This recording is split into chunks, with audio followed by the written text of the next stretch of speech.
to the Kilkenomics game show. Yay! Okay, yeah, you're going to have to do a bit better than that, but don't worry. I really wanted to do that like half job on the stage that game show hosts do. I didn't counter for the fact that I was already on the stage, so not off to the best start. But yeah, welcome. My name is Andrew Sheerin. I am a radical board game designer, and what this means is that I use traditional games like board games and card games and even playground games to look at sort of socio-economic subjects. It's a bit more fun than it sounds. For example, the first game that I made is called War on Terror, the board game. It resulted in the police confiscating it, and they classified it as a dangerous weapon. But we'll come back to that. There's a tale there which is infinitely more weird than it sounds. That's what I was trying to get to. So this is a game show with a difference, just to sort of manage your expectations here a bit. For a start, there's not much game. Also, the word show suggests a level of entertainment which I'm not sure I can really deliver. So if you sort of manage expectations downwards a bit, what we are going to do is talk a lot about games and play and what they can do, what the potential is for using games and play to understand the world around us. Sort of what economics does, but the play version of it. There will also be games of sorts which will require some audience participation. So I think what we need to do is jump straight into a game to get you warmed up, because it's the last show of the festival, it's a Sunday evening, we're all a bit tired, it's been 3 days of drinking. So we're going to go straight into Clapping Wars. Okay, so Clapping Wars, it's a very simple game. Basically what we're going to do is I'm going to split the room into two, and each half of the room is going to clap a different rhythm. We're just going to see which one prevails. So down this handy centre line here, what we're going to do, this side here, you are the warmongers, okay? You're going to clap very traditional sort of like war drum rhythm. Can you just give it a go? It's good enough, it's good enough, okay. This side here, and I think you've got a slight advantage in numbers, you are the resistance, alright? So your rhythm's going to be a bit of like a heartbeat rhythm. It's like dun, dun, dun. Okay, so try this.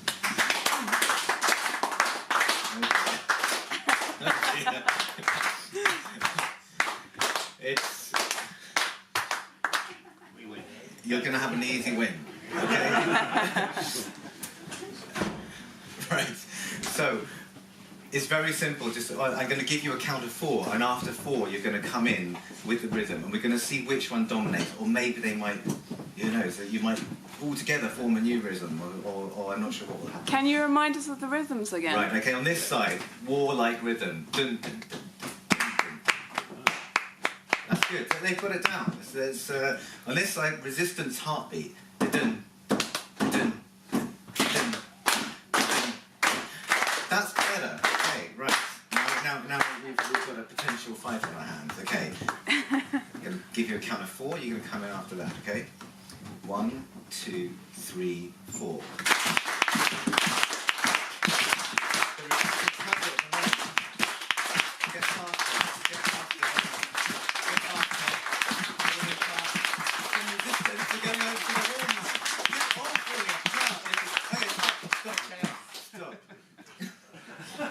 I think it's quite equal, actually, when it all was said and done.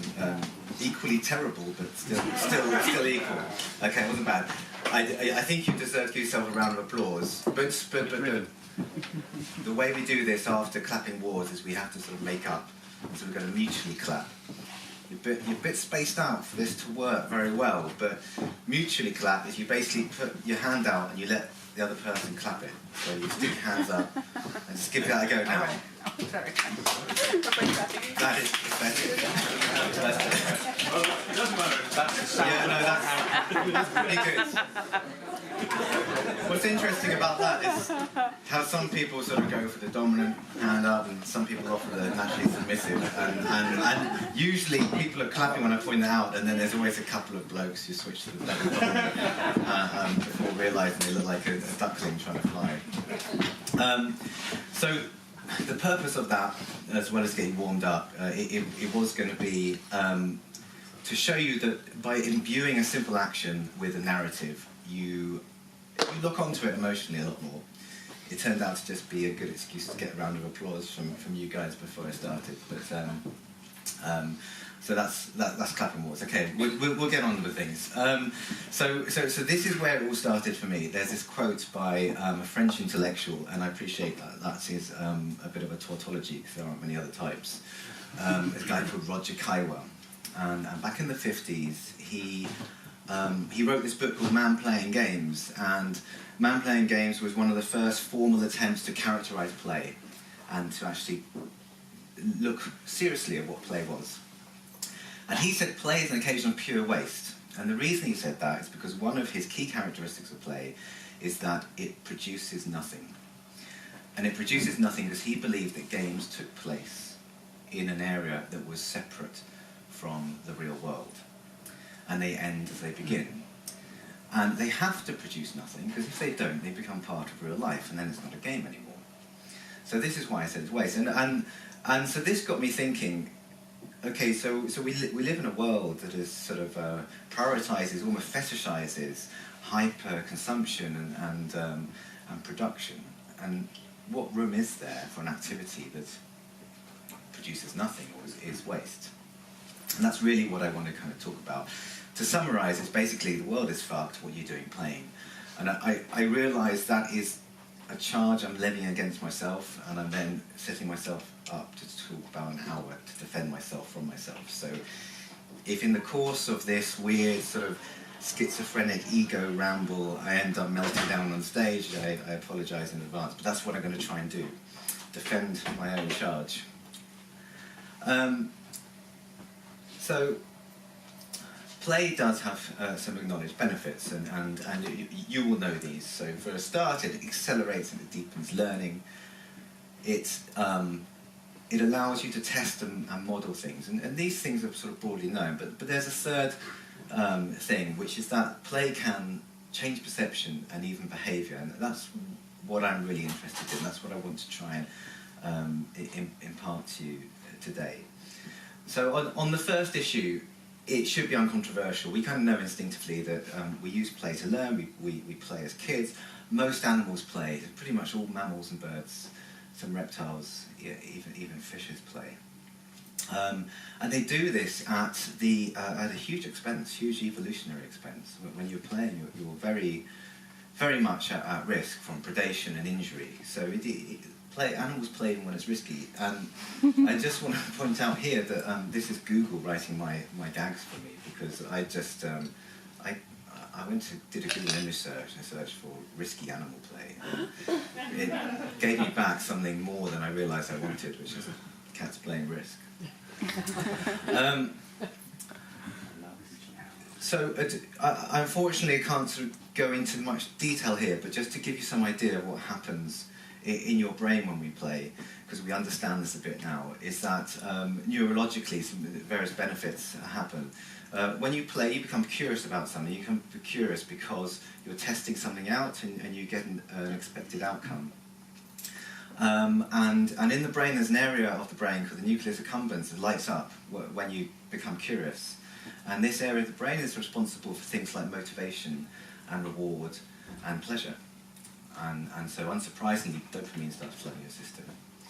And also, at the same time, when you're curious about something, you expect a result, your hippocampus lights up, and that is very important for the formation of long-term memory. So, as you play, this sort of anticipatory circuit opens up in your mind, waiting to be closed, and it opens and closes, and not only is curiosity its own reward from a neurological perspective, it's feeding you dopamine, but also your hippocampus is there waiting to kind of store any relevant information into long-term memory. And we now know, studies have shown that the things that we are naturally curious about, we learn better about. But as well as learning, play is great for modelling, and this is where economics comes in. I'm sure I probably don't need to tell you about game theory, but economists love game theory. I think about 14 of the recipients of the Nobel Prize for Economics are game theorists. Game theory, funnily enough, isn't much to do with games. It's more than mathematical modelling of certain narrow outcomes in cooperation and conflict. But these two guys kind of kicked it off, John von Neumann and Oscar Morgenstern, when they wrote this book. Perhaps not unsurprisingly, when a mathematician and an economist get together, their modelling of human behaviour fell short somewhat, and it's these gaps of game theory to kind of explain how we behave as economic actors and as other actors that I'm really interested in. But still, game theory has been hugely influential. It's been used in disciplines as diverse as biology, business, law, policymaking, things like that. So in honour of this, I've made a game especially for Kilkenomics. It's a game theory game, and it was inspired by a limerick I came across, which you may well know. The limerick is, there once were two cats from Kilkenny, who each thought that's one cat too many. So they fought and they fit, and they scratched and they bit, until, accepting their tails and the tips of their nails, instead of two cats, there weren't any. There weren't any. So we're going to play the Kilkenny Cat's Dilemma. This is a prisoner's dilemma game based on Kilkenny cats. There are many interpretations of the Kilkenny cat's legend. Just in case you don't know, one of my favourite is that it's a metaphor for when the town was split up disastrously into two boroughs, English town and Irish town, and that gave birth to about 300 years of strife and conflict and general animosity. So, this is a prisoner's dilemma game with a difference. Again, we're going to split the room into two, because, like I say, you were equally terrible last time, so I'm going to hope the same is true this time. We're going to have English cat this side and Irish cat this side. And what you're going to do, on the count of 3, you're going to perform the action that you want your cat to take. Come in, takes it, you're just in time to be cats, so your timing is probably perfect if you ever wanted to do that. And where you sit is quite a partisan decision. You're now an English cat. I should have told you that maybe before you found your seat. So you've got the choice of 2 actions, okay? You're going to count 3, you're going to do an action. And your 2 actions are, you've got a defensive action, you can purr. And if you purr, fold your arms like this, you say purr. So just give this a go. Purr. Purr. Okay, thanks. If you want to attack, then you're going to go meow, and you're going to do your hands like this, go meow. Meow. That's pretty good. All right, okay. We're warming up. Let's get from there. I want you to hold your actions, okay? So, because what I'm going to do is I'm going to try and gauge from the collective will of each cat what the dominant desired strategy is, okay? And this is what's going to happen. If anyone is familiar with the prisoner's dilemma, or game theory, they'll recognise this thing is called a payoff matrix. And the payoff matrix shows that you both have 9 lives, by the way. That shouldn't be a surprise to you. So you've got cats. If you both purr, you both gain a life. You defend yourselves and you have a chance to regroup, whatever. But only if you're not at the maximum 9. You can't have a cat with 10 lives. That, as we all know, is ridiculous. If the English cat purrs and the Irish cat meows, the English cat loses 5 lives. Similarly, the other way around, if the English cat meows and the Irish cat purrs, the Irish cat loses 5 lives. If you both meow, you both lose 2 lives. The aim of this game is to survive 3 rounds, okay? So just have a think, just for a second in your head, about what strategy you're going to do. Then I'm going to do 1, 2, 3, and you're going to do your action, and then we're going to see what happens, okay? Right. 1, 2, 3, go. Yeah. This looks... I mean, not everyone has taken... Okay. I think that's a meow on both sides. Okay, so you're both down to 7 lives. All right. It's not a horrendous start. You're still equal. Okay. We're into the second round. You have to survive 3 rounds. That's what you have to do. Right. 1, 2, 3, go. Okay. I tell you what, I wish I was filming it from this position, because at the very least I'd have the defense of an audience looking stupid even if I fail. Okay, that's good. You're both down to 5 lives each. For the final round, I'm going to try and incentivize cooperation by making this a lot worse, okay?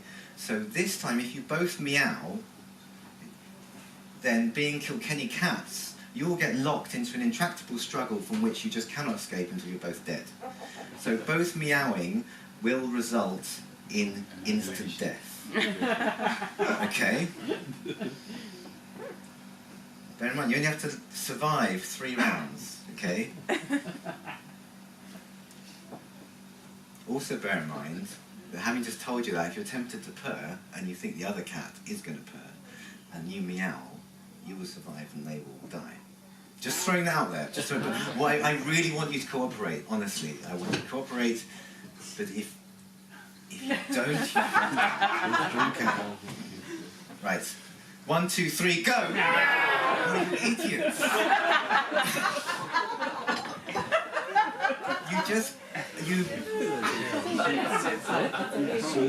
You just killed yourselves and each other. You only had to survive 3 rounds. We won. I was hoping for more. This is what game theory is all about. It's kind of theory of mind. It's like, what do I do knowing that the other person knows what I would do? And that's the problem that is often sort of set up to solve. Now, where it falls down is that people are irrational. Game theory is all about the most rational outcome, which is actually, I called you stupid. It's very rude of me, because you did the exact rational thing, which is that meowing in this case was the least risky approach, even though it was to your entire detriment. But there's a guy called Martin Shubik who came along, and he was also a game theorist, but he was really interested in getting the behavioural aspect into these games. So it wasn't just about maths. I'm a big fan of Shubik because he said that these games, they should be playable. Now, I'm forcing them to be played here, but ultimately, if you pick up a game theory book, it's just payoff matrices. It's page after page of maths. They're not really games. They're not designed to be played. But Martin Shubik was like, no, this is game theory. We're analysing how people interact with each other. They need to be played. And in designing his games, he started to look at things like pathology. And his games are very interesting because they show up some of the holes of game theory. They show up the human flaws. I'm going to play perhaps his most famous game, which is the dollar auction. And I'm hoping this will illustrate things very well. So obviously we're here in Ireland. There's going to be the euro auction. What I'm going to do is I'm going to auction off a €5 note. I'm going to auction it off and I'm going to make a profit. And even though I've just told you that in effect I'm going to rob you, I don't think that information is going to change your behaviour. The rules of the euro auction are very, very similar to a regular auction, except that the second highest bidder still has to pay their bid even though they get nothing. Okay, so we're going to start this off. This is a freshly unfolded €5 note. I believe it's unique in the world and being the only one that's being held by me right now. So let's start the bidding off this €5 note at €1. Do I hear €1 for €5? Anyone? Yes, sir. €1. Any advance of €1? It's a very good bargain. Yes, yes, madam. Yes. €2. €2. Okay, €2. There's a nice silent bid. I like the strategy that's emerging already. €2 for €5. Is that a scratch, sir? Or is it okay in the back? Yeah, this lady. €3. €3. Okay. Yes, that's interesting. So already I'm breaking even. We've got €3, €2. I'm not doing bad, but thank you very much. You're still onto a good bargain. €3. $4.50. Oh, 450, that's a bold bid. 450, 450, sir. Are you together? Because you might not be... you're just sat together. Okay, I was going to say, you might not be for longer. £4.99. £4.99, okay. We've got a bid of £4.99 for €5. That's still a bargain, actually, if you think about it. Any advance on £4.99? So you're going to be paying $4.50 for nothing, unless you... €5.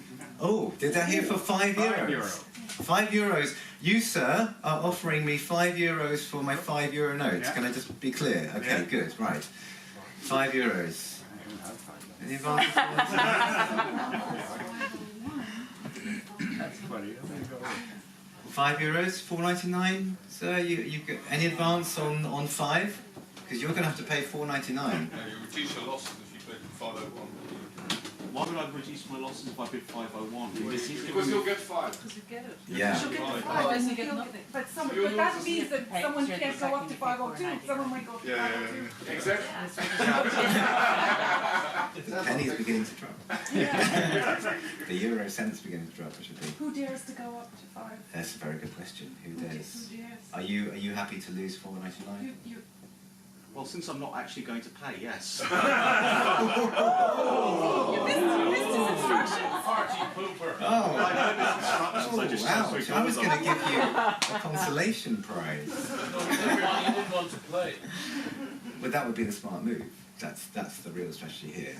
Because I'll once tell you what, I'll leave you both off the hook. And I won't let any one of you pay.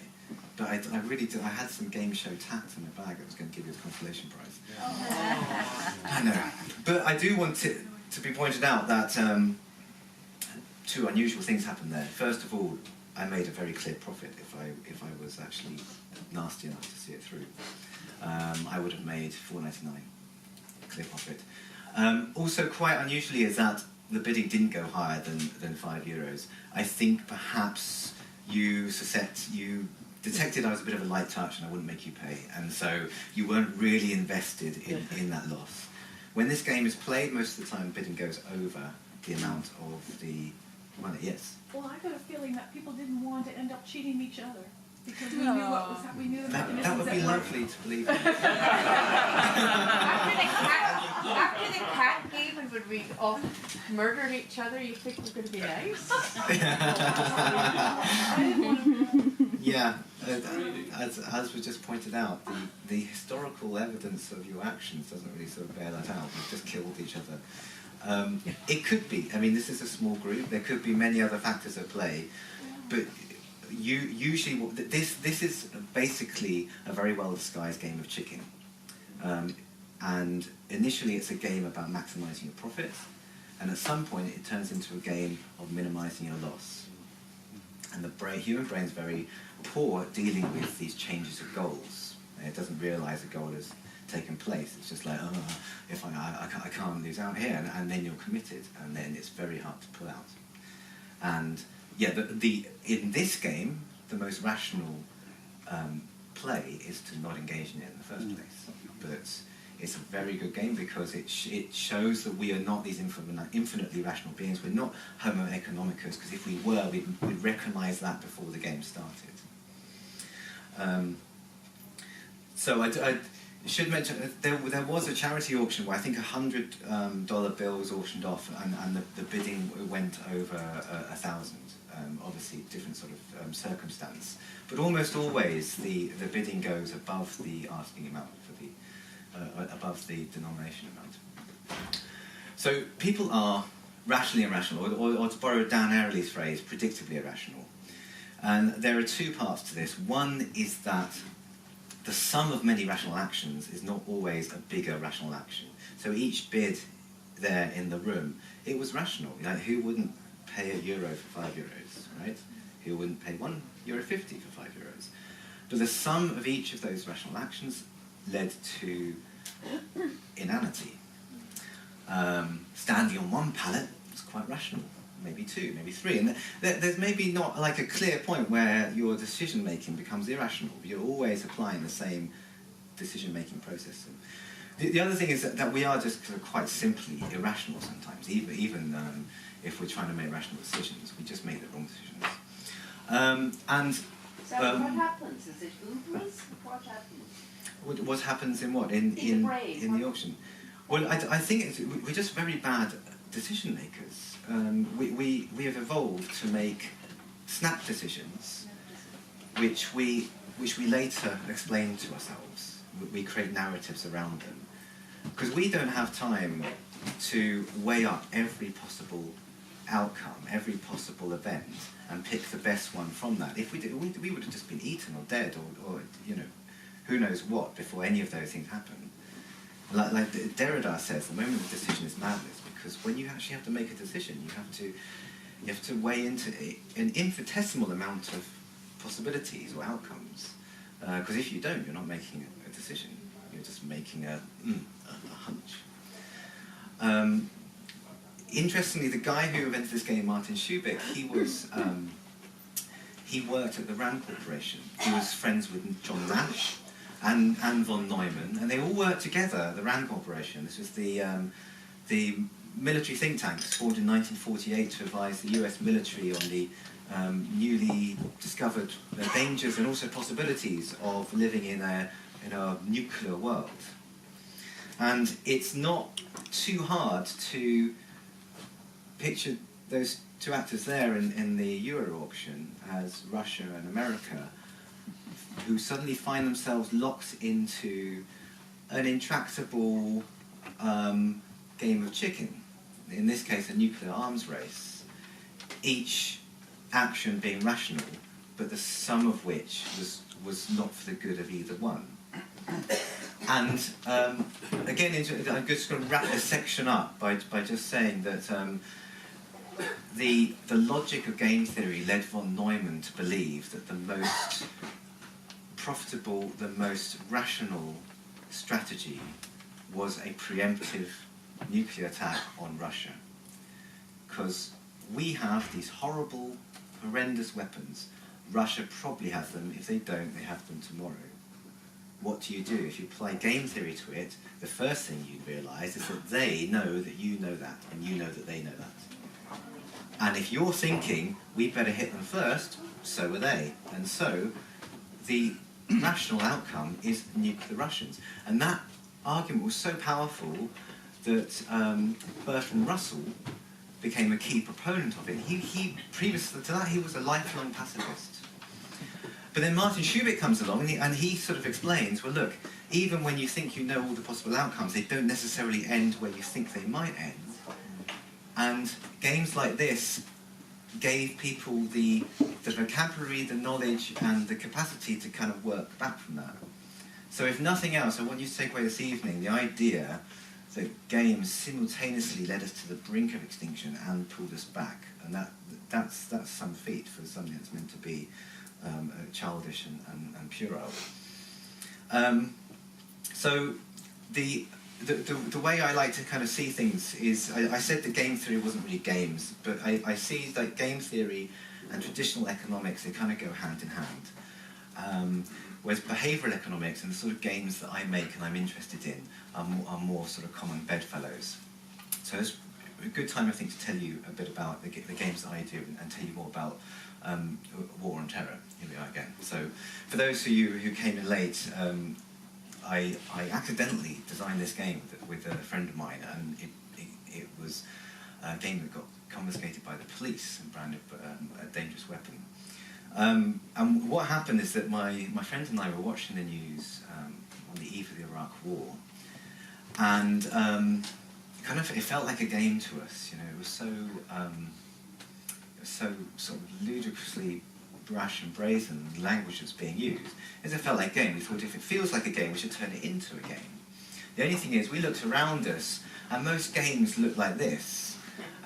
We felt that games should be a bit more like this. And we thought, what if we took the narrative that we were being fed about the war, the very simplistic, you're either with us or against us, and we took that at face value and we turned that into a game. But behind the scenes, the game was sort of every bit as Machiavellian, mendacious, and morally bankrupt as the war turned out to be. And that's what War on Terror ended up being. I don't know, has anyone ever heard of it or even perhaps played it here? I think maybe, and I think I've heard. So is TerrorBull Games your? Yeah, it is. I've heard of Yes. TerrorBull Games. All right. Okay. Yes. That's about one result from the. I'll take that. Yeah. So for those of you who don't know it, what you need to know about war and terror is that you've got everything here. It's like Risk with sort of terrorists and oil and secret messages. You've got money, there's cards, there's nuclear tokens, there's oil. It comes with a balaclava with the word evil on the forehead. The axis of evil is a spinner in the middle of the war. It's deliberately over the top. And then there was one day, about months before they even arrived in the country, they hadn't gone on sale yet, we woke up to this, it's our local paper. And they devoted 5 pages to this. It was a very slow news day. And what we weren't prepared for, we thought, okay, this will probably be controversial.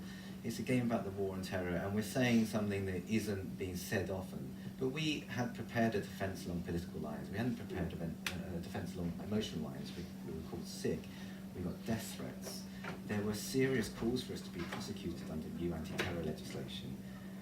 Business partners pulled out left, right and centre as soon as this happened. We got banned from pretty much every toy and game fair in the world. Our local MP waded in. I like his ambiguous use of somebody as well, because that could be him.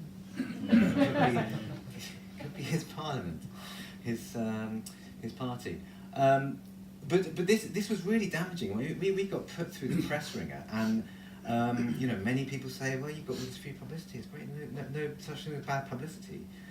And yeah, that's true. You know, we got hundreds of thousands of pounds worth of free publicity, everyone from Forbes to Playboy and Al Jazeera. They all wanted to cover this weird story. But it hurt us. It meant that we were commercial pariahs. We had no outlet for the game. And ultimately, we were trying to sell the game. It was part of the joke that this thing that we were making to try and poke fun at the system was using part of the system to undermine itself. So this kind of reached a peak of stupidity in 2008, I think, is when the Kent police, they raided a climate protest camp, and they confiscated all these weapons, or things that looked like weapons to them, and then they laid it out for the press, waiting for it. And this is the official police photograph. And imagine you're a keen-eyed, budding press photographer or reporter, and then you might just spot that there's a board game there amongst the supposed weapons. And the Kent police said, well, yeah, no, this is a weapon because it contains a balaclava, and if you were going to commit a criminal act, then this could be used to conceal your identity. With the word evil across it. This was, I didn't argue against this point. I said the Kent police should thank us for making their job easier. We're labelling the criminals for them. This is, if anyone did do that, it's easy to spot them, isn't it? If you're just a regular citizen, you buy one of the good balaclavas, you know, just honourable.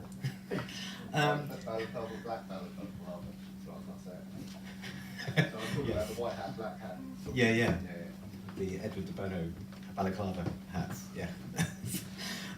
So with this, luckily, like I say, this kind of reached a peak of stupidity, and then we got a bit of a bounce back, and that was like every bit as absurd as the backlash, because it meant that people like Amnesty International and the Nobel Peace Centre were amongst our first stockists, and then the game started appearing places it shouldn't appear. It got on university syllabuses, and I'm not talking about game design, I'm talking about like international development.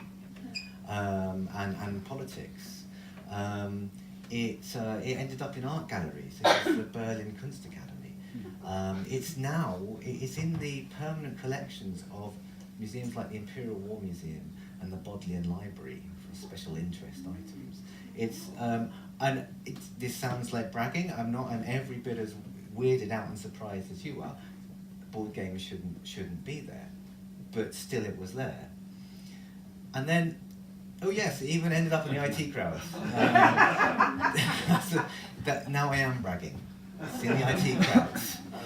It's there for 3 seasons, behind Moss's desk. There's a good drinking game you can play watching the IT crowd if you take a swig every time you spot the War and Terror box, because it's very colourful. You can't miss it once you know it's there. But then one day we got sent this photo, and this is the Joint Simulations and Battlefield Task Force Group, I think it is their name, at the Ministry of Defence. They are testing our game to see if it will give them any tactical advantage in the war that they are leading. And things started to get really meta because the War on Terror started appearing on the front lines of the very war it was satirising. And even stranger than that, we heard from some serving soldiers that playing the game had made them think twice about what they were doing. So if you just let that sink in a second, these guys, by day they're on the streets of Baghdad or Fallujah or wherever, and they're engaged in the War on Terror, and they go back to the green zone, they play the board game version, which is just ridiculous, of the war they've just been fighting. And it's the board game version that's made them think twice about their actions. So at this point, we've kind of got this feel like there's something odd going on here. It's the fact that it comes in a box and it's called a game, because we were under no illusions at all that if we had written a book or a play or any other creative medium, it just wouldn't have kind of touched that nerve. And to explain what I think was going on, just going to introduce some play theory. Play theory is different to game theory. Play theory is about what play is. And there's this chap called Johann Huizinga, and despite the number of times I talk about this, I've yet to pronounce his name right. But he wrote a very influential book called Homo Ludens. And as the title suggests, his main thesis is that play is central to our culture. We are the play animal, not Homo economicus, Homo Ludens. We play because play shapes us. And he coined this term called the magic circle. And the magic circle is this imagined space that we enter into when we play. We enter into it voluntarily, and it's like a safe space. And in this circle, certain characteristics are observed. And 2 of the important ones are, first of all, the laws in this circle, they're different to the laws outside the circle, and you all agree on those laws. They're called the rules of the game. And secondly, when the game is finished, it's all packed away and the magic circle is dissolved, everything is back to how it was. And I think if you think back to the Caillois quote at the beginning, Caillois was building upon the theories of Huizinga. This notion of sort of non-productivity suddenly becomes more than just wastefulness. It's actually sort of vital to the power that games have. Because what War and Terror was enabling people to do is it gave them this license, first of all, to be separate from the world. Even though those soldiers were playing it in the front lines of the War on Terror, they were still separate from the War on Terror once they started opening the box called War on Terror. And secondly, it gave them the ability that this game, this magic circle, acts as both a sandpit and as a lens through which you can sort of interrogate the world around you, and safely. You can do things that otherwise you wouldn't be able to do. They'd be socially frowned upon at the very least. And there's a whole area of dark play which is fascinating, which I won't go into here, but that's one of the things that play allows you to do. Oh, I'm going to gloss over this. These are the 6 characteristics of play that Caillois drew out from Huizinga's book. And if you're interested in this, these are great starting points. So after all that, we weren't expecting that outcome, as you can imagine. We started thinking, well, what else can we make games about? And we had a long list. But then in 2008, the crisis happened. So our next game, it had to be Crunch. But we didn't make Crunch because it was in the news. We made it because there was something about the narrative we were being told that just didn't make sense. Everywhere you turned, it was the bankers what done it. And we just thought, this is a bit odd, because those bankers, and I'm not here to defend bankers, but those bankers, they were yesterday's heroes. They were making us all, well, they were making us all rich, but they were enriching themselves. They were doing everything that was asked of them. And in fact, they were encouraged to do it, and they were given the tools to do it. And then suddenly things go wrong, and the bankers are the bad guys. So we thought, well, we did War and Terror, where you could step into the shoes of the bad guy, and it seemed to be quite revelatory. So we thought we'll do the same with Crunch. And in Crunch, you get to play a banker, and you run your bank. And the way it works is basically the central mechanic is just fractional reserve banking. And I'm not selling the game very well, it sounds a bit boring. But you've got some assets, and you lend money out, and it's sounding worse by the second. You get repayments, you get money back. But that's all smoke and mirrors for the real game, which is to line your own pockets. And the thing is about Crunch is that if you all were to agree on a level of greed that was sustainable, then you could skim off the game, and it could in theory go on forever. However, human nature being human nature, go back to the dollar auction, what happens in Crunch is that you notice that the assets start to dwindle and they're getting a bit scarce, which makes you suddenly think, well, there's someone cheating here, because you're allowed to cheat in the game. It's even encouraged. And once you realise that, then you think, I've got to cheat too, otherwise I'm going to be left behind. And then someone else realises the same. And then usually in the space of a single round, the whole thing collapses. And it was designed to do that. This is a feature, not a bug. However, when we released it, we learned people don't like games with a break. So I'm going to read to you some of my favourite reviews of Crunch. There's a strange combination of encouraging cheating but expecting honesty. Tedious. Ended up endlessly arguing over interpretations of embedding.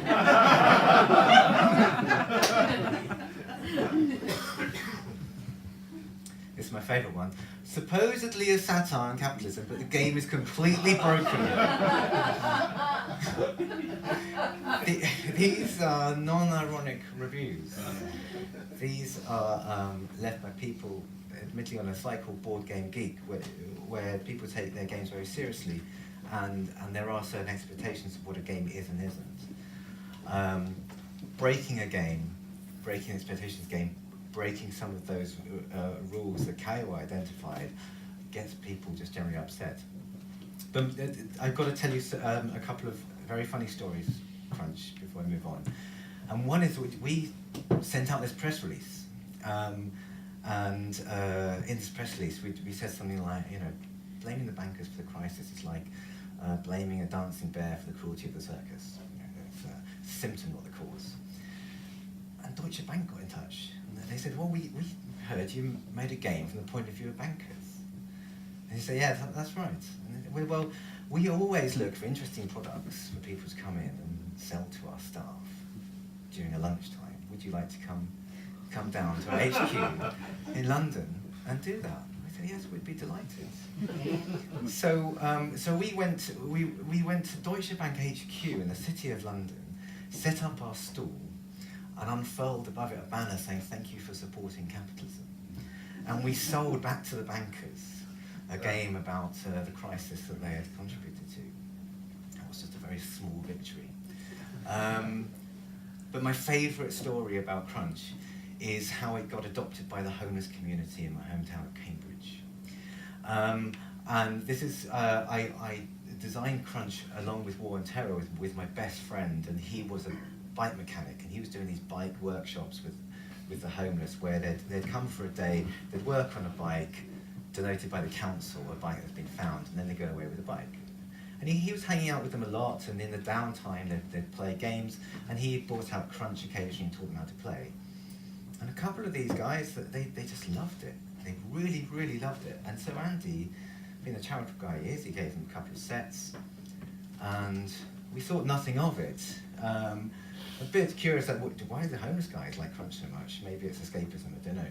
But then we found out that the homeless shelter in Cambridge, the reason the Crunch was so popular is because the homeless shelter banned card games like poker, because card games were being used to bargain for things like cigarettes. And it was a cause of strife, and it led to arguments. So card games were out. Anyone seen with a deck of cards had them confiscated. Crunch just looks like a game. What the homeless guys were doing, they were playing Crunch and betting on the outcome of the game to exchange things like cigarettes for. So you've got these homeless people without a roof over their head, apart from a temporary shelter, playing at being fat cat bankers, destroying the economy, and in the process, creating their own alternative economy just to get cigarettes, or even butt ends at some point. And I'm not sure if that's a vindication of the game, or ultimately some weird subversion or undoing of the game. I think you have a wonderful film script there. yeah. There's a crowd in Cork made a film called The Young Offenders. They might be interested. It's just is my favourite kind of story of strange things that we've encountered, just for that one image. Anyway, I better press on. So. What I'm moving towards is that games can achieve weird things. I hope I've shown that. But what we found is that the more we broke the rules, the more kind of impact the games kind of had. And I kept thinking of the magic circle and the qualities it had. And I thought, and this is at a time when the police tactic of kettling was very much in the news. So does everyone know what kettling is? Okay, I'll explain. Kettling is a very a controversial tactic that the police use to sort of stem protests. And they basically indiscriminately corral large groups of people, regardless of what you're doing or who it is. And you don't even have to be doing anything wrong, and keep them there for upwards of hours. It's basically a way of indiscriminate detention. And the reason it's so controversial is that it, like I say, it's collective punishment, it's indiscriminate. There were tales of people stuck in these kettles who didn't have access to water, medicine, pregnant women, children, and you can imagine the sorts of stresses that being in a kettle can give you. And I started looking at a kettle, and I couldn't stop thinking of a kettle as a magic circle. And I thought, if that was a magic circle, and if you were there to play a game, then it kind of doesn't matter that you're being detained. In fact, it almost becomes an advantage. So I made this game called Meta Kettle. And Meta Kettle is a playground game which is based on, it's about being kettled, and the mechanics are you have to join hands with other people and kettle other groups. And you do this inside a kettle, and you play that until the kettle's over. If you don't have to play a game for it to impart benefit, and you don't have to know you're playing a game to impart benefit, then all you need is like a playful idea. And that gives the opportunity to have a mass effect. And if you're interested in this, I'd advise you to look up a guy called Antanas Mokas, who was a former mayor of Bogota, who turned the whole city into a psychological experiment where he played with the citizens of his city and achieved some quite remarkable social benefits by basically playing games with them. So we've got 5 minutes left. I'm going to just run through. I'll run through my TerrorBull Games toolkit for you. If you're inspired to make a persuasive game, I've got very quick sort of 3 ways you can do this with existing games. Okay. First is metaphor. You take an existing game. A lot of existing games, they have in their sort of core, the core function, core mechanic. There's a metaphor there that can be teased out. So I'll give an example. If you take playground head injury favourite British bulldog, you rename it, and you give the players explicit labels, then the resulting game becomes highly charged. It's a different game. Think back to the clapping wars at the beginning. You were just clapping, but it was something more than clapping. The second is inversion. If you take an existing game again, and you imagine what would happen if you just did the exact opposite. So if, for example, Pokemon wasn't about collecting and enslaving things, but it was about redistribution and freeing things, what would that game look like? And the other is to just highlight or exaggerate sort of things that are already existing in games, because a lot of games are born from the status quo, and it doesn't take much to kind of just think, oh, actually, a lot of these games are assuming things like conflict is good, the accumulation of wealth is good. All these games, they've got victory points, you have to get gems and money and things like that. And those things go completely unquestioned. So just highlight those, just call them out. One of the biggest games is Settlers. It's an imperialist game, but it's fine because it's sort of on a far away, sort of made up island. That's fine. We all play it and love it. But if you put it somewhere real, then how does it feel to play that game? I can't leave without mentioning the most famous game of all, maybe, and I do want to highlight that what I'm doing isn't anything new. Games have been used to interrogate and understand the world around us for years. It isn't a new tool, but it is an underused tool. And so there's this game. Does anyone maybe? No. You see, that's a trick question. This is the Landlord's game, designed by Elizabeth McGee. It is, yeah, and it is the what Monopoly became, and the history of Monopoly, again, fascinating, completely different talk. But basically, Elizabeth McGee, she was a radical war game scientist, tremendous woman, and she had a plan for this. She was a Georgist, land reformist, and she had this idea of kids play games, and if I make a game that's so brutally unfair that when they play it, it lodges in their mind as like how awful it is, then when they become adults, the first thing they'll do is they'll fix it. It's a wonderful theory, and I wish the world worked that way. And unfortunately, as we know, what happened is that it got turned into a perverse celebration of all the things the original was against. Maybe it's a warning for us in sort of creative industries to remember that once you push something out there, then it's not yours anymore. But this is what she wrote about it. If children grow up, then they will remedy the evil. And there's some that the idealist in me thinks that play can be used that, not just a tool for understanding where we are, but a tool for sort of changing where we are. So that's about it. I hope I've at least sort of introduced you to sort of new aspects of play. I've not convinced you that play can change behaviour. I hope that it has at least given you added respect for Monopoly this Christmas when it's inevitably sort of wheeled out to the family cupboards. And that's it.